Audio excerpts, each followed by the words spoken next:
Hi. Okay, so now we're getting deep into it. The dwarves and the Hobbit have managed to get out of the mountain, but they still don't know where Smaug is, the dragon. He's not there. This is a bit of a mystery, and it's very worrying for them. So let's go to chapter 15 and see what we can find out. Fire and water. Now, if you wish, like the dwarves, to hear news of Smaug, you must go back again to the evening when he smashed the door and flew off in rage 2 days before. The men of the lake town, Esgaroth, were mostly indoors, for the breeze was from the black east and chill, but a few were walking on the quays and watching, as they were fond of doing. The stars shine out from the smooth patches of the lake as they opened in the sky. From their town, the lonely mountain was mostly screened by the low hills at the far end of the lake, through a gap in which the running river came down from the north. Only its high peak could they see in clear weather, and they looked seldom at it, for it was ominous and drear even in the light of morning. Now it was lost and gone, blotted in the dark. Suddenly it flickered back to view. A brief glow touched it and faded. "Look," said one, "the lights again. Last night the watchman saw them start and fade from midnight until dawn. Something is happening up there." "Perhaps the king under the mountain is forging gold," said another. It is long since he went north. It is time the songs began to prove themselves again." "Which king?" said another with a grim voice. "As like as not, it is the marauding fire of the dragon, the only king under the mountain we've ever known." "You are always foreboding gloomy things," said the others. "Anything from floods to poisoned fish. Think of something cheerful." Then suddenly a great light appeared in the low place in the hills, and the northern end of the lake turned golden. "The king beneath the mountain," they shouted. "His wealth is like the sun, his silver like a fountain, his rivers golden run. The river is running gold from the mountain," they cried, and everywhere windows were opening and feet were hurrying. There was once more a tremendous excitement and enthusiasm, but the grim-voiced fellow ran hot-foot to the master. "The dragon is coming, or I am a fool," he cried. "Cut the bridges! To arms! To arms!" Then warning trumpets were suddenly sounded and echoed along the rocky shores. The cheering stopped, and the joy was turned to dread. So it was that the dragon did not find them quite unprepared. Before long, so great was his speed, they could see him as a spark of fire rushing towards them and growing ever hunger and more bright, ever huger and more bright, and not the most foolish doubted that the prophecies had gone rather wrong. Still, they had a little time. Every vessel in the town was filled with water, every warrior was armed, every arrow and dart was ready, and the bridge to the land was thrown down and destroyed before the roar of Smaug's terrible approach grew loud, and the lake rippled red as fire beneath the awful beating of his wings. Amidst shrieks and wailing and the shouts of men, he came over them, swept towards the bridges, and was foiled. The bridge was gone, and his enemies were on an island in deep water, too deep and dark and cool for his liking. If he plunged into it, a vapour and a steam would arise enough to cover all the land with a mist for days. But the lake was mightier than he. It would quench him before he could pass through.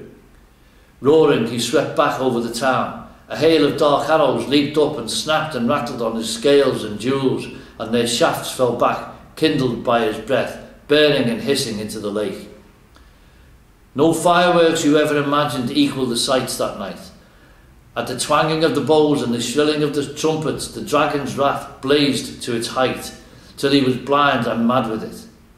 No one had dared to give battle to him for many an age, nor would they have dared now, if it had not been for the grim-voiced man, Bard was his name, who ran to and fro, cheering on the archers and urging the master to order them to fight to the last arrow. Fire leaped from the dragon's jaws. He circled for a while, high in the air above them, lighting all the lake. The trees by the shores shone like copper and like blood, with leaping shadows of dense black at their feet. Then down he swooped, straight through the arrow storm, reckless in his rage, taking no heed to turn his scaly side towards his foes, seeking only to set their town ablaze. Fire leaped from thatched roofs and wooden beam ends as he hurtled down and past and round again. The wall had been drenched with water before he came. Once more water was flung by 100 hands wherever a spark appeared.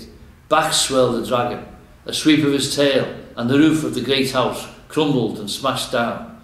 Flames unquenchable sprang high into the night. Another swoop, and another house, and then another sprang afire and fell, and still no arrow hindered Smaug or hurt him more than a fly from the marshes. Already men were jumping into the water on every side. Women and children were being huddled into laden boats in the market pool. Weapons were flung down. There was mourning and weeping, where but a little time ago the old songs of mirth to come had been sung about the dwarves. Now men cursed their names. The master himself was turning to his great gilded boat, hoping to row away in the confusion and save himself. Soon all the town would be deserted and burned down to the surface of the lake. That was the dragon's hope. They could all get into boats for all he cared. There he could have fine sport hunting them, or they could stop till they starved. Let them try to get to land, and he would be ready. Soon he would set all the shoreland woods ablaze, and wither every field and pasture.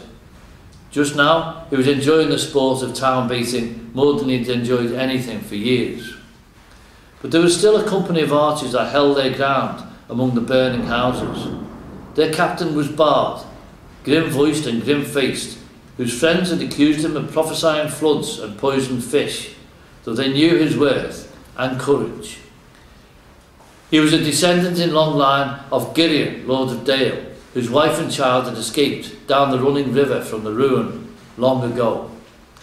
Now he shot with a great yew bow till his arrows but one was spent. The flames were near him. His companions were leaving him. He bent his bow for the last time. Suddenly, out of the dark, something fluttered to his shoulder. He started, but it was only an old thrush.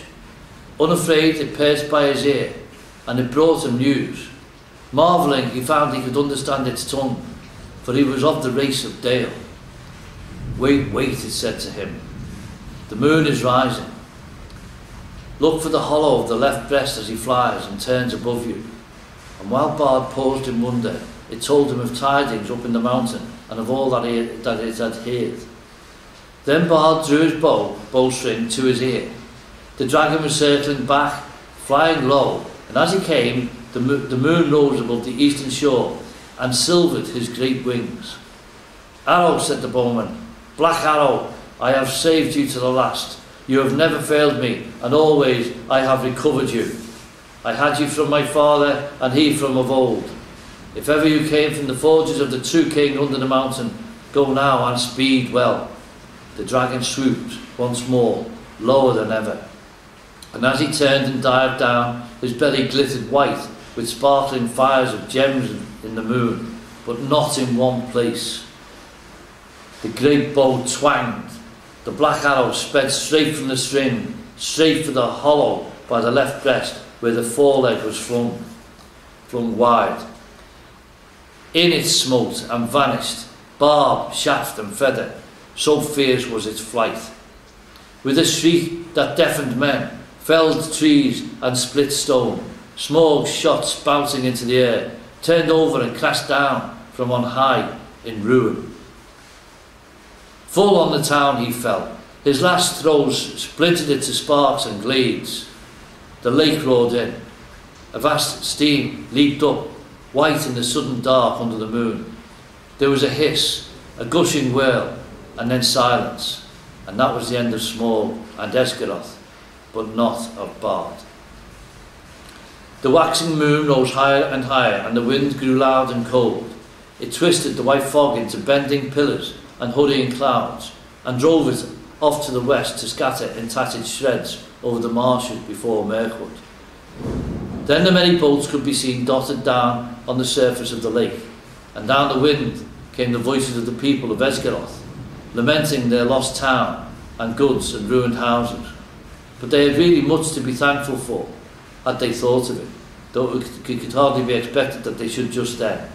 3/4 of the people of the town had at least escaped alive. Their woods and fields and pastures and cattle and most of their boats remained undamaged, and the dragon was dead. What that meant they had not yet realised. They gathered in mournful crowds upon the western shores, shivering in the cold wind, and their first complaints and anger were against the master, who had left the town so soon, while some were still willing to defend it.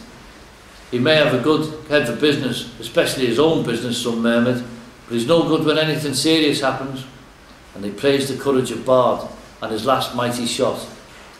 If only he had not been killed, they all said, we would make him a king. Bard, the dragon shooter of the line of Gideon. Alas, that he is lost. And in the very midst of their talk, a tall figure stepped from the shadows. He was drenched with water. His black hair hung wet over his face and shoulders, and a fierce light was in his eyes. Bard is not lost, he cried. He dived from Esgaroth when the enemy was slain. I am Bard of the line of Gideon. I am the slayer of the dragon. King Bard, they shouted, but the master ground his chattering teeth. Gideon was Lord of Dale, not King of Esgaroth, he said. In the Lake Town we have always elected masters from among the old and wise, and have not endured the rule of mere fighting men. Let King Bard go back to his own kingdom. Dale is now freed by his valour, and nothing hinders his return. And any that wish can go with him, if they prefer the cold stones under the shadow of the mountain to the green shores of the lake. The wise will stay here and hope to rebuild our town, and enjoy again, in time, its peace and riches. We will have King Bard, the people near the hand shouted in reply. We have had enough of the old men and the money counters. And people further off took up the cry, up the bowmen and down with money bags, till the clamour echoed along the shore. I am the last man to undervalue Bard, the bowman, said the master warily, for Bard now stood close beside him. He has tonight earned an eminent place in the roll of the benefactors of our town, and he is worthy of many imperishable songs. But why, O people? And here the master rose to his feet and spoke very loud and clear. Why do I get all your blame? For what fault am I to be deposed? Who aroused the dragon from his slumber, I might ask?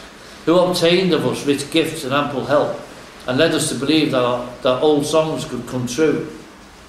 Who played on our soft hearts and our pleasant fancies? What sort of gold have they sent down the river to reward us? Dragon, fire and ruin. From whom should we claim the recompense of our damage, and aid for our widows and orphans? As you see, the master had not got his position for nothing. The result of his words was that for the moment the people quite forgot their ideas of a new king and turned their angry thoughts towards Thorin and his company. Wild and bitter words were shouted from many sides, and some of those who had before sung the old songs loudest were now heard as loudly crying that the dwarves had stirred the dragon up against them deliberately. Fools, said Bard, why waste words and wrath on those unhappy creatures? Doubtless they perished first in fire before Smaug came to us. Then even as he was speaking, the thought came into his heart of the fabled treasure of the mountain lying without guard or owner, and he fell suddenly silent. He thought of the master's words, and of Dale rebuilt and filled with golden bells, if he could find the men. At length he spoke again. This is no time for angry words, master, or for considering weighty plans of change. There is work to do.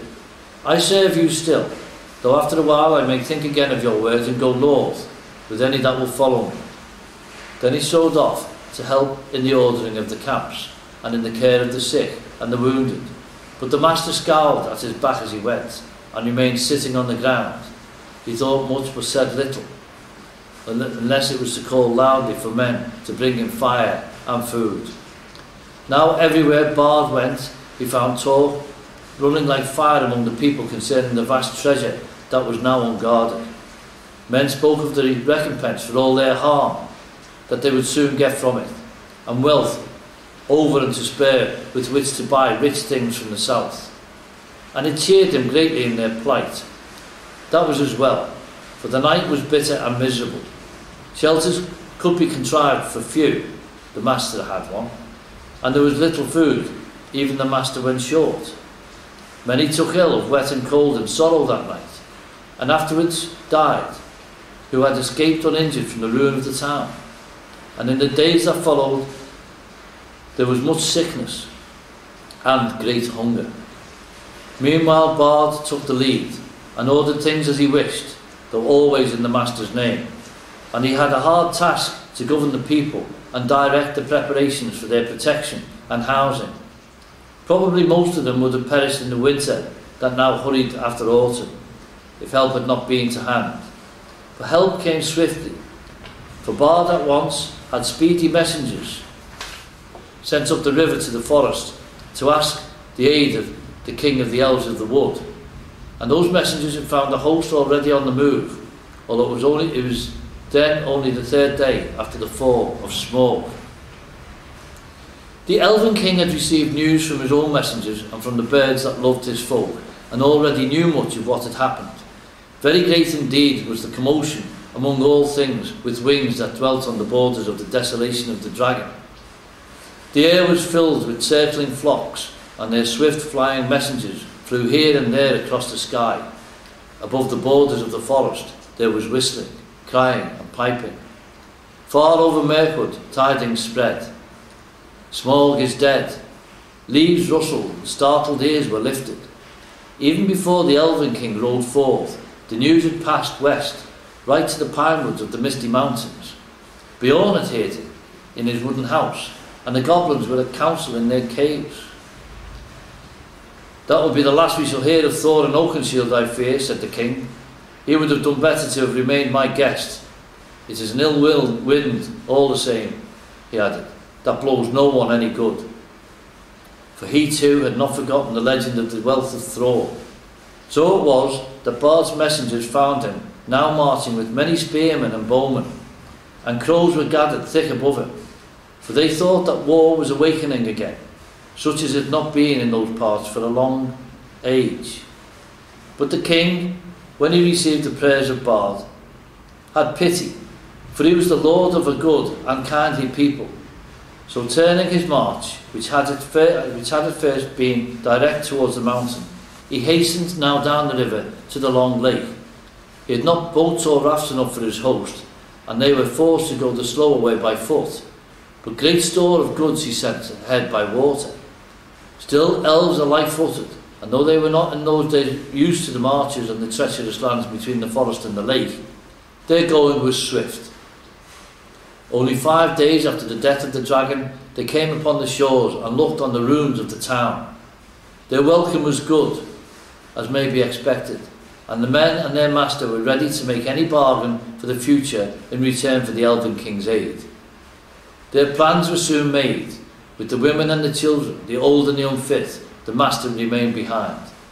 And with him were some men of crafts and many skilled elves, and they busied themselves felling trees and collecting the timber sent down from the forest.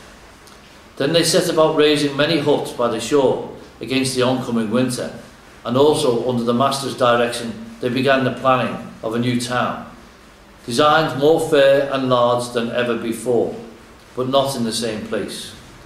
They removed northward, higher up the shore, for ever after they had dread of the water where the dragon lay. He would never again return to his golden bed, but was stretched cold as stone, twisted upon the floor of the shallows. There for ages his huge bones could be seen in calm weather amid the ruined piles of the old town, but few dared to cross the cursed spot, and none dared to dive into the shivering water or recover the precious stones that fell from his rotting carcass. But all the men of arms who were still able, and the most of the Elven King's array, got ready to march north to the mountain. It was thus that in 11 days from the ruin of the town, the head of their host passed the rock gates at the end of the lake and came into the desolate lands. End of chapter 14.